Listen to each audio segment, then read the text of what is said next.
Mon Repos looters to be charged. Model impersonates a doctor. Housing subsidies for the Hinterland. And the need for youth investment.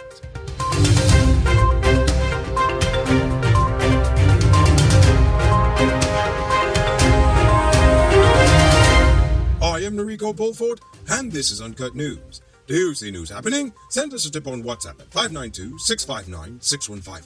Yesterday, non-law told vendors at Mon Repos not to worry, as charges will soon be brought against looters who exploited last month's protest as an opportunity to beat, rob, and vandalize the market vendors as well as the stalls. He said the police are taking statements from the victims and people will be arrested and prosecuted soon. But as of today, there have been no arrests. On a related note, Claire Richmond, the mother of 35-year-old Marvin Richmond, is asking the police to have mercy on her son. Marvin Richmond is the psych patient who was arrested for threatening to kill the president during a protest last month. The woman said that her son has been battling a mental illness for the past 22 years, and he was not in sound mind when he made the threats. Marvin is currently hospitalized under police guard. According to his mother, Richmond's case is currently before the DPP awaiting advice. However, she is asking for them to have some sympathy for her son and to give him the help he so clearly needs. Javon Hines is the latest to be charged for a Facebook boyfriend scam. Hines was charged with 3 counts of conspiracy to commit a felony on Tuesday. He pleaded not guilty to the charges and was released on $90,000 bail. The matter was adjourned until August 15th. According to Soku, Hines collected a total of $500,000 from the victim on 3 separate occasions. He is being accused of acting as a middleman for the victim's boyfriend, whom the woman met on Facebook. The boyfriend was going to allegedly send her a package full of expensive gifts. To date, the woman never received any package, and the Facebook boyfriend has since ceased contact. One man in Linden managed to escape the cops on Tuesday after he threw 2 pounds of marijuana out the window and abandoned his car.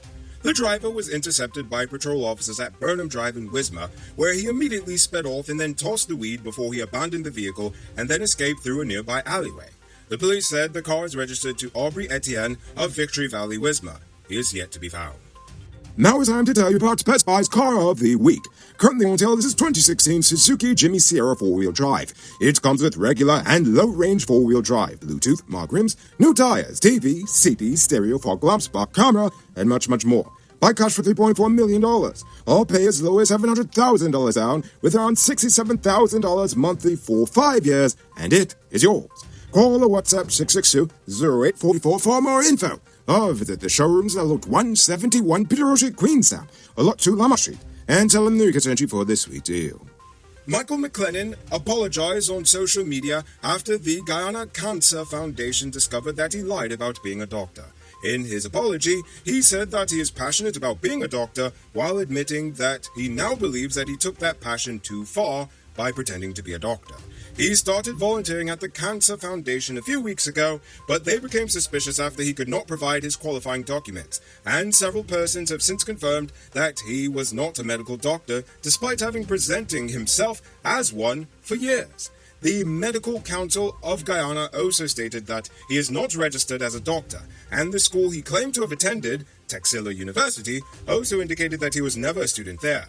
The Ministry of Health is investigating the matter, and they said criminal charges are likely. Dawu and Gaisuko are at odds yet again.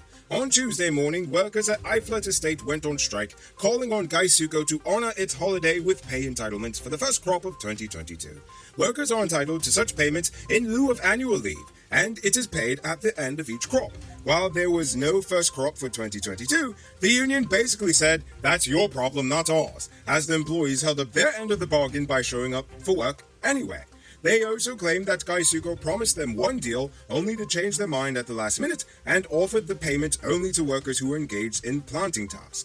The estate contends that the workers are not entitled to the payments. In fact, Gaisuko CEO Sasnarayan Singh basically had a hissy fit over the strike, calling it an unnationalistic, unpatriotic, wildcat strike that puts the organization in clear danger. Tushao Derek John has been elected as the new chairman of the National Tushao's Council. 2 persons tied for the position of deputy chair, and this will be sorted later by the executive committee. Kaurau Tushao, Shane Cornelius was elected as NTC secretary, while Tushao Vaishalton, Michael Thomas was elected as treasurer. The Housing Ministry is allocating 750 million Ghana dollars for full and partial housing subsidies for hinterland residents in regions 1, 7, 8, and 9. Unlike housing programs on the coastland, all costs are waived for beneficiaries. For each housing unit, the ministry will employ 2 skilled persons, while the beneficiaries will provide 3 additional workers. Additionally, materials will be sourced from the communities themselves as much as possible. Guyanese are known for many things, and cheapness is one of them. Thankfully, you could be cheap and still get high-quality Darth, International, Freightliner, Bedford TM, or Scammell truck parts for low prices at Powered Automotive. Visit them at Lot 1161 EE Eccles, or call them on telephone number 6970171. Save big on truck parts at Powered Automotive, the #1 heavy-duty truck parts store in Guyana. On Monday, 42-year-old Bola Jai Prasad was remanded to prison for killing his neighbor, 47-year-old Rameshwar Sydney, on Friday last in Bushlot Quarantine Babis. Jai Prasad was not required to plead to the indictable charge and was remanded until August 11, 2022. Now for today's oil update. 11 oil blocks are up for bidding in Trinidad as they have just launched a fresh competitive bid round, running up to January 9, 2023. Information from their Ministry of Energy indicates that the bid round contains 10 onshore blocks in central to southern Trinidad, and the one nearshore block, the Southwest Peninsula Offshore, is located off the southern coast of Trinidad. The Ministry of Energy said it expects to make an award of the blocks in April 2023. Now for our stupid news of the day.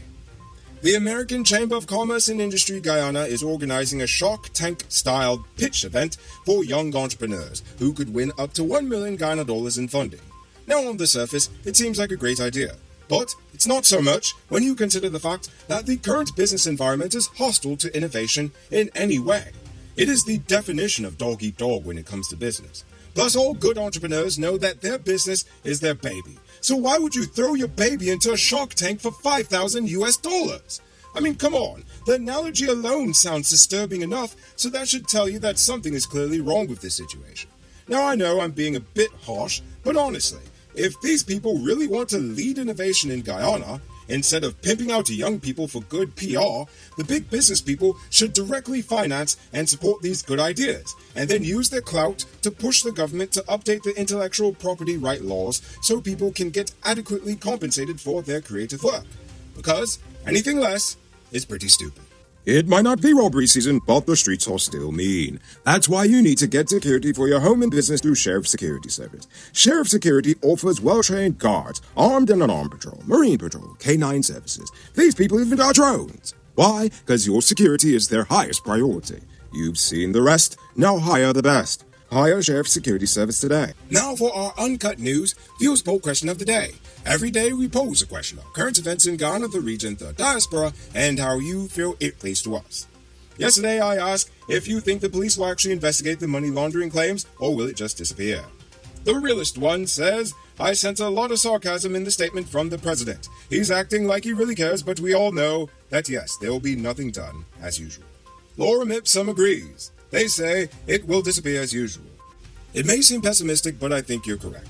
Sarah, before we get to tonight's question, you can multiply your cash by selling Digicel Top-Up. This is a legit way you can earn some extra money at your business or to supplement your current hustle. Become a top-up vendor quick and easy by linking with Cellular Plus. Call them on telephone number 685-3109 for more info. Now for tonight's question. The Housing Ministry says they are currently subsidizing housing for hinterland residents. Do you think this should be nationwide? Why or why not? I want you to think about that question. Tell us in the comments below. If your response is good enough, we just might feature it in our next episode. Anyway, that's all the time we have for tonight, and check us out tomorrow for another. Until then, I'm Rico Bulford saying good night, folks.